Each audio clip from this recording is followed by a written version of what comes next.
Welcome to another invigorating episode of Empowering Introductory Algebra. Hi, I'm Bob Young, Assistant Professor of Mathematics at Brevard Community College. With the help of John, Mike, Wendy, and Dave of WBCC and others, we have developed this series to assist you to gain an understanding of introductory algebra leading to college-level math courses.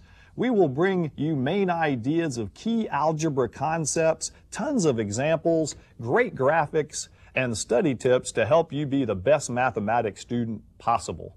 Let's continue the adventure.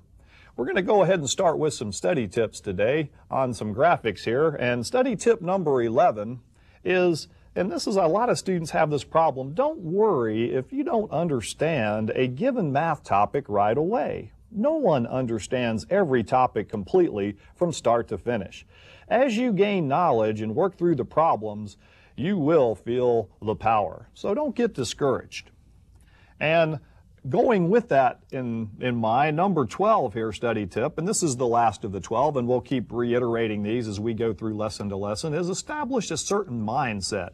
Never quit, never give up. Always tell yourself you can. And if you think you can, you can. Positive results will happen there. So, you know, it gets to a point where you got to say to yourself either I'm going to get this or this is going to get me. All right, now where we left off in the last episode was application and problem solving. So we're going to go ahead and pick it up from there with this example on applications. Number 4, the ages of Jeff, John, and Janet are consecutive odd integers. The sum of their ages is 129. What are their ages? All right, so let's take a look at the problem here. And you will see I've got it written out, and I've got the word in the ages of Jeff, John, and Janet, consecutive odd integers underlined. And sum, hopefully, is a word that we remember means to add the things together. So what are their ages? Now, before we go on, let me take a look here at what integers are. We talked about this in previous lessons. The set of integers are the numbers that are either negative counting numbers, 0, or positive counting numbers. So that's what integers are. And if we're after somebody's age on a word problem, I don't think we want Jeff, John, or Janet to come out -3 years old, or we've got a problem. Houston will have a problem. So we can't have it come out that. So let's focus on a few terms here. When it comes to these integer type problems, you'll see in a lot of algebra textbooks, the first being consecutive integers. Now, if you think about it numerically, consecutive integers, we could be saying 1, 2, 3, and so forth. Those numbers are consecutive. Now, in algebra, if you don't know what it is, the first one you always let be x. The next one would be x plus 1, x plus 2, and so on. So no matter what number we started with x amongst this set of numbers up here, this would be in terms of algebra consecutive, plus 1, plus 2, and so forth. And that would make sense substituting 1 in here for x, wouldn't it? All right, now the other thing we're talking about, which is more pertaining to our problem we started with, consecutive even or odd integers. So if you think of it numerically, even numbers, if you're doing your homework, for example, 2, 4, 6, 8, and so forth, or odd numbers, 1, 3, 5, 7, and so forth, both have something in common. Notice that even or odd numbers, if we're thinking in terms of algebra, if we let the first one be x, the next one would be x plus 2, and the one after that would be x plus 4, x plus 6, and so on. So whether it's even or odd, they are 2 apart. 2, 4, 6, 8, 1, 3, 5, 7. This would be the format algebraically. All right, so going back to our example now, we have a little insight.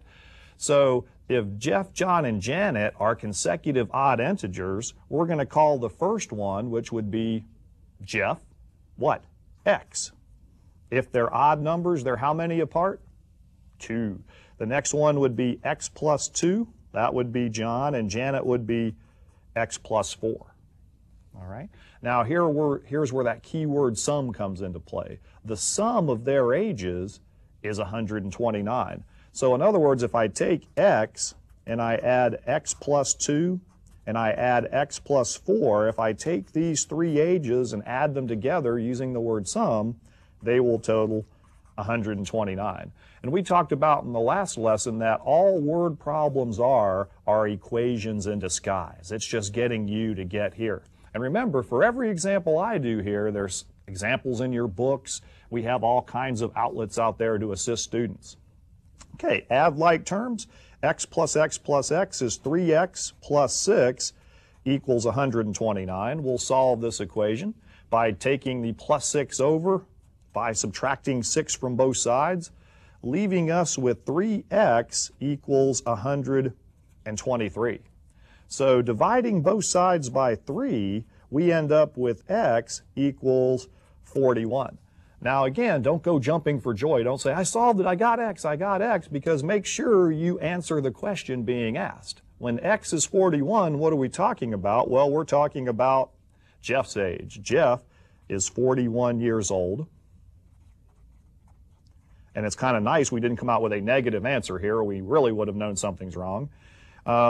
43 would be John, and 45 would be Janet. And it's also nice we came out, since we were asked for a consecutive odd integer, we came out with a nice odd number there. If I would have come out with, let's say, 40 or something, I might have rethunk my thinking. All right, so let's go to the graphics and we'll look at one more application problem. Number 5. The length of a rectangle is 4 more than 3 times its width. The perimeter of the rectangle is 108 feet. Find the dimensions of the rectangle. So let's go ahead and take a look at this creature. And I have drawn a very nice little rectangle here for us. So whenever you're dealing with rectangular problems, you always want to compare, or usually they'll compare, the length and the width. All right, so which one's going to be x here based on this first sentence, the length or the width? I would say that it would be easier to call the width x. That's the way the problem is worded. And it says the length then is 4 more than 3 times the width. So 4 more meaning add, then 3 times x. We'll call the length 3x plus 4. All right, now let's go ahead and label the parts of our rectangle. What I like about rectangles is if this width is x, then so is this one. If this length is 3x plus 4, well, then so is this one.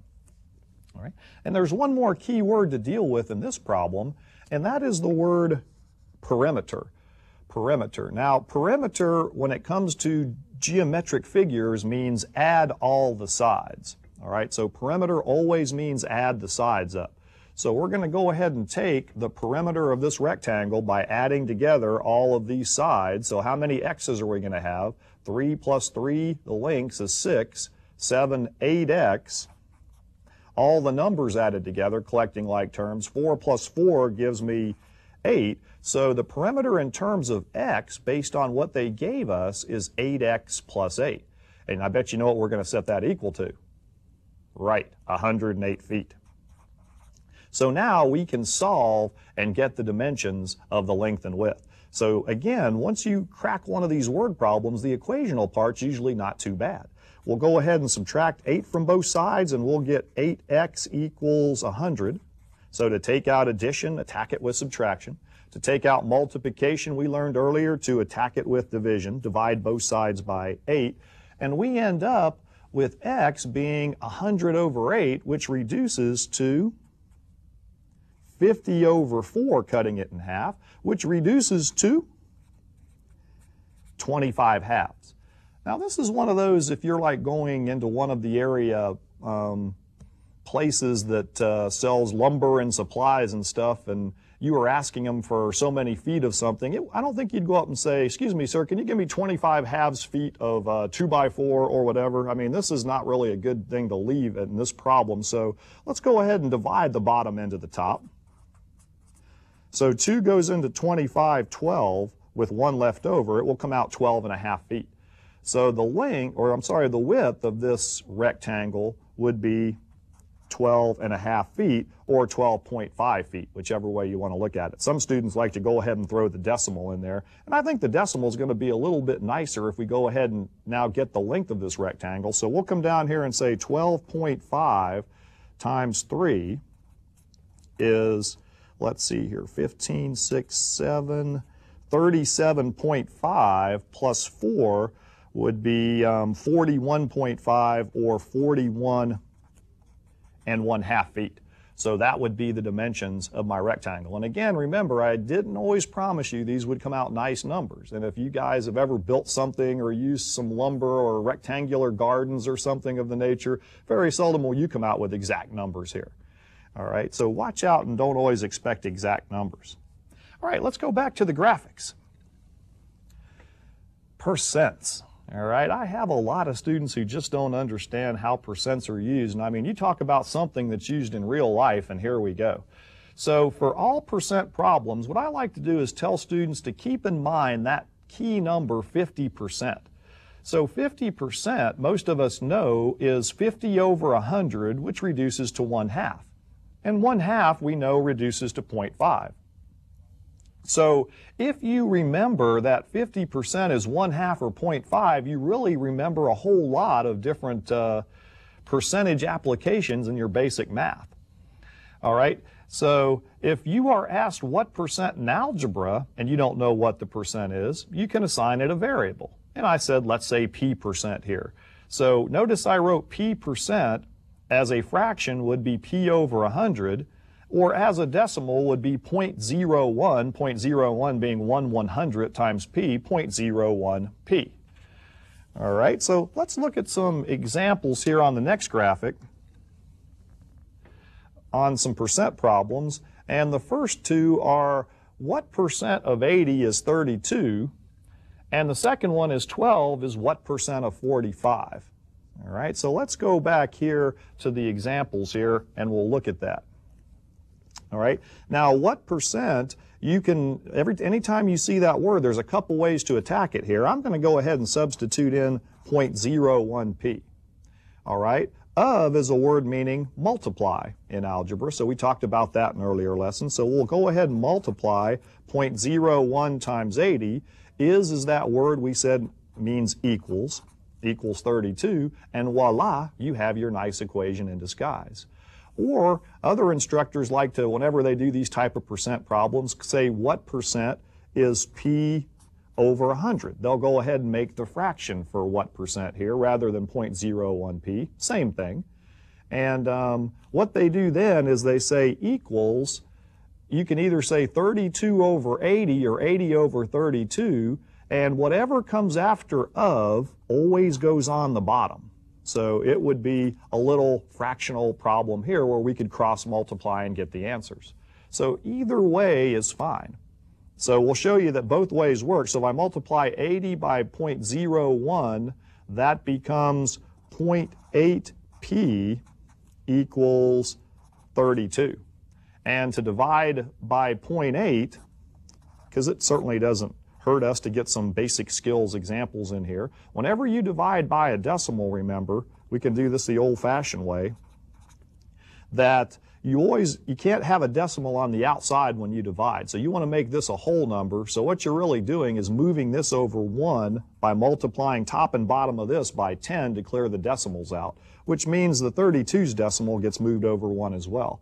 So it's really 8 into 320, and that's going to come out to be a nice even 40. So that would be 40%. Right? Or if I cross multiplied over here, using our fractional strategy, we would get 80p equals 3200. Divide both sides by 80.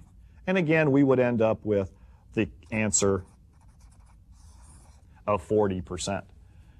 And that kind of makes sense too, because if you think about it, if you're thinking about this answer, what percent of 80 is 32? Well, 40 out of 80 is 50% or 1/2, right? So you would think that 32 would be a little bit less than 1/2, whatever the answer was. So you also want to make sure in your mind these answers make sense. All right, now for the second example, they might write it a little differently. They might write 12 is what percent of 45 in this manner. Don't panic, and you can do it both ways. So you can say that 12 is equals what percent. If you want to do the decimal route, you could say 0.01p of 45 means times 45. And then you can solve this equation. So 0.01 times 45 moves the decimal 2 places, so you would have 0.45p equals 12. And then you could divide both sides by 0.45 to get the answer. Or if you wanted to do it in terms of fractions, what percent, you could say that p over 100 equals, now is it 12 over 45 or 45 over 12 over here? Again, whatever comes after that word of goes on the bottom. So you can always keep that in mind there. And we'll put the 12 up top. All right. So cross multiplying here, we would get 45 times p is 45p. Oops, scratch that. I forgot the 5 on that. Sorry. 45p equals 12 times 100 is 1200. So dividing 45 into 1200, which would be equivalent to what we'd be doing over here, we can figure out our percent very quickly. So let me come over here on the side of my paper and we'll take 45 showing the steps into 1200. So 45 goes into 120 2 times. It's 10, 9 with a remainder of 30. Bring down your 0. 45 goes into 300, I believe, about 6 times here. So 6 times 5 is 30. That gives us 27. So we get a remainder of 30 here. Now some instructors will go ahead and say put a point here and get a decimal answer, but I'm just going to go ahead and leave it like this. I'm going to call it this answer, if you don't mind out there and where you're watching. We're going to call this 26 and 30 over 45%. And I know, you're saying, wait a minute, Young, 30 over 45 reduces because you can divide both top and bottom by that common number we all see of what? Well, one I can see is 5. So, but I think there's another one, 15 will also go into that. So we'll end up with 26 and 2/3%. So this is a nice acceptable answer. Now, if you would have kept going with the decimal here, 2/3 as a decimal would be 0.66666666 forever, and you would have ended up with this funny looking answer with the bar over it. It would have been a repeating decimal, 26.6%. All right. So percent problems, very useful in real life. So we'll look at some more examples here. Let's go to the next set of problems on the graphics. Now, what if they give you the percent? What if they give you 30 is 4% of what number? All right. So let's go to the example and look at that. 30 is 4% of what number? Now here they give us the decimal. So we can go ahead if you want and write 30 is equals, now 4%. We can either make it into a fraction or a decimal. Which do you think would be better? It doesn't matter. You could say 4 over 100, which would reduce down, or you could say 0.04 of what number means times n, which I'm going to go ahead and do in this case. So I'm doing some using fractions. Now if you set it up as a fraction, you would have 4 over 100, because 4% is just whatever a percent is a number over 100, equals, is it 30 over n or n over 30 here? Look what comes after the keyword of what number. So it would be 30 over n. 30 over n here. So no matter which way you look at it, solving for n, I'll go ahead and divide both sides in this first one by 0.04. You could cross multiply, set these equal. You're going to get 0.04 into 30, and we'll go ahead and move the decimal over 2 places, is going to be 4 into 3,000, no matter which way we do it. See, so there's really a lot of commonality in both approaches. So sometimes I like to give you more than one way to go about doing things, because sometimes someone will remember one and not the other, or vice versa, or really good students will remember them both. So 4 goes into 37 times. That gives us 28 with 2 remainder. Bring down the 0. 4 goes into 25 times. And I have a lot of students make a computational mistake here because they don't line things up and show their steps. but there's still the decimals here at the end of the zero, so don't forget to fill in your zeros there. The answer would be 750.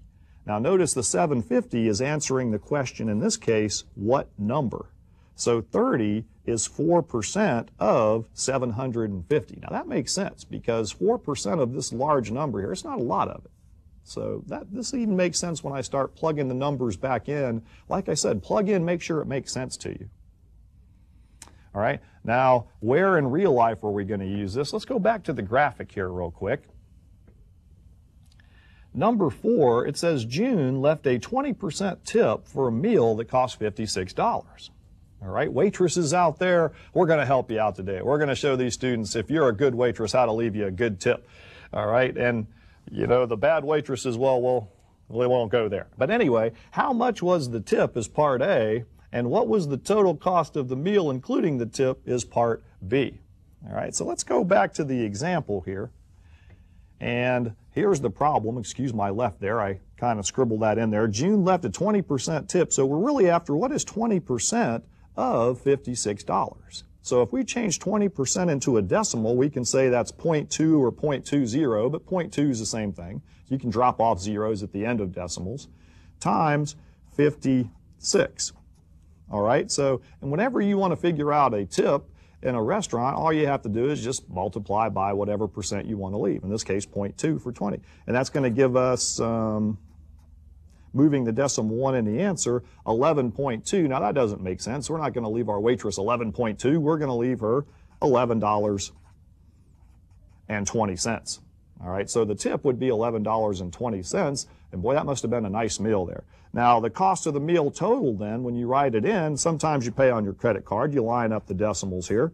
So the entire meal then would have cost $67.20 total, leaving the tip there. All right, back to the graphic. The last example on percents we're going to do is, boy, businesses use this one all the time, folks. After a 24% reduction, a shirt is on sale for $15.20. What was the original price? Okay, now let's take a look at that one. All right, so, you know, businesses are always marking things up and marking things down, so this is how we're going to do this problem. This is really what they're doing in real life here. I mean, they're actually using algebra as a tool in their business. So if we're after what was the original price, I'm going to go ahead and let X equal what it started out costing before the markdown, okay? And sometimes when you go into department stores and stuff, you see a item that you like, and then next week they say they marked it down a certain number of percent, so this way you'll be able to tell if they're doing things right. Now, if you want to take 24% off of something you don't know in this case, well, 24% of X we can call 0.24X, which means 0.24 times X. So 24% of this would be the reduction, the markdown. All right. Now, if we want to get an equation out of this, we can say that the original price, X, minus 0.24X equals, well, it's on sale now for $15.20. So this is the setup to get our original price. All righty. So I can't emphasize how important percents are in real life. I mean, let's think about if you get a raise. I mean, your boss comes in and says, hey, Young, I just gave you a 5% raise. And, you know, I jump up and down and say, that's great. But if you know what you made originally and then 5% onto that, you want to make sure that you indeed are getting a 5% raise. Or if you're getting something marked down or something off, you want to make sure that's being done correctly too. And you'd be surprised out there, folks. A lot of times when you check on things like that in real life, you know, you can find mistakes out there, you know. So let's go ahead and finish this problem out. Now notice a decimal equation here. We don't like decimals. Let's get rid of them. I'm going to multiply through by 100 here to clear the decimals. All right, so 100 times X is 100X minus 100 times 0.24 clears that decimal out. So boy, wasn't that a nice strategy or tool to learn earlier? Gives us a total of 1520 over here. So 100 minus 24 is 76X equals 1520. And I think if this was the sale price, we want to have something higher than that. So, you know, if we marked it down 24% to get this, our answer better be a number greater than 1520. So let's divide by 76 and see if our thinking is good here. So 76 into 1520, 76 goes into here, let's see, I think twice. That's going to be 12. Oh, this one's going to come out real nice for us here. So no remainder there. So it would come out filling our decimal place in there an even $20. So the original price of this is $20 before the 24% reduction that made it $15.20 on sale. And also businesses use this concept to mark things up. I mean, maybe they want to make a profit rather than a reduction. So they might want to mark it up 24%. And then all you would have to do, instead of saying minus 0.24x, if you're a businessman out there, is put plus 0.24x. Or if you wanted to make a 20% profit, plus 0.2x, and so forth and so on. So as you can see, percent's extremely important in real life, as are a lot of algebra, things that we're learning right now. All right, now going back to the graphics. We're going to talk about formulas to finish it up today. Formulas. To solve a formula for a given variable, you've seen those old, Igor, we're going to do the formulas today. We're going to create these formula. So anyway, 1, identify which variable you wish to isolate or solve for. All right, 2, multiply both sides of the equation to clear fractions or decimals if necessary. And 3, get all terms with the variable to be solved for on one side of the equation and all other terms on the other side. So let's look at a few of these real quick, and we will be done for today. So remember your inverse operations and BS. See, so I've got a formula here, area equals base times height. And I want to solve this and get height by itself. So what's got to go? Well, the B has to go how? Well, BH means in algebra multiply, and to attack multiplication, we've talked about it before, we're going to hit it with division, and we're going to divide both sides by B, and we're going to get the height then equals A divided by B. All right, so to undo multiplication, divide. Next example, we got a perimeter here of a rectangle equals 2 lengths plus 2 widths. We want to get L by itself. So first, we'll bring the 2W over. How? So to take out addition, we're going to use subtraction. Now, I know what you're saying, Young. You can't subtract these. They're not like terms, and you're right. So we're just going to write the perimeter minus 2 times the width equals 2 times the length. And to solve for the length, divide both sides by 2. So the length would be the perimeter minus 2 times the width, all divided by 2. All right? And the next one here, we've got a fraction. A equals A plus B over 2. To get rid of the fraction, multiply both sides by 2. That'll give us 2A equals A plus B. And to get the A by itself, subtract B from both sides. So A, the little a, would equal 2 times big A minus B. Okay. So I'll let you guys try this at home, but start this by multiplying both sides by C, and you'll see the answer. So I'll get back to you. In closing, wrapping things up today, you have been given notes, examples, and tips to succeed. Now it's up to you. Take the initiative and work to master all related materials in your textbook. With each concept mastered, your confidence will build. Take care, and we'll see you next time.